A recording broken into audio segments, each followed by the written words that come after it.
पावभाजी म्हटलं की सगळ्यांच्याच तोंडाला पाणी सुटते.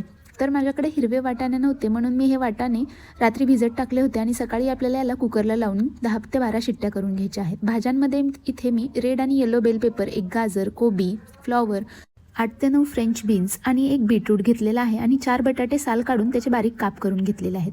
बीट मात्र आपल्याला इथे किसून टाकायचं आहे आणि त्याच्या 4 शिट्ट्या करून आपल्याला घ्यायच्या आहेत.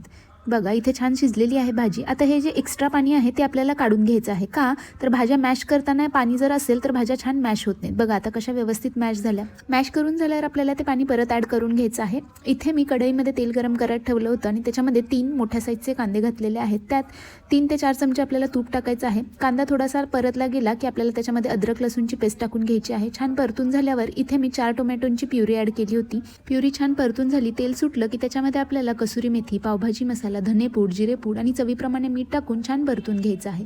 हे सगळं व्यवस्थित परतलं की आपल्या बॉईल केलेल्या भाज्या आणि जे आपण वाटाणे उकडले होते त्याला देखील मी मिक्सरला छान बारीक करून घेतलेले आहेत. ती प्युरी ॲड करायची आणि गरम पाणी ओतून आपल्याला हवी ती कन्सिस्टन्सीवर भाजी ठेवायची आणि त्याला छान मस्त झाकून 10 ते 15 मिनिटं शिजून द्यायची आहे.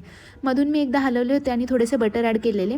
आता इथे मी आरुषची भाजी पहिला बाजूला काढून घेतली आणि आमच्यासाठी इथे तिखट तडका केलेला आहे. तडक्यात मी पावभाजी मसाला आणि लाल मिरची पावडर घातलेली आहे आणि तो मिक्स करून छान आपल्याला भाजी परत 5 ते 6 मिनिटं उकळून घ्यायची आहे. ही बघा आपली पावभाजी इथे तयार झालेली आहे. तर तुमच्याकडे पावभाजी कशी बनवतात नक्की कळवा मला आणि माझी रेसिपी आवडली असेल तर चॅनलला फॉलो करा.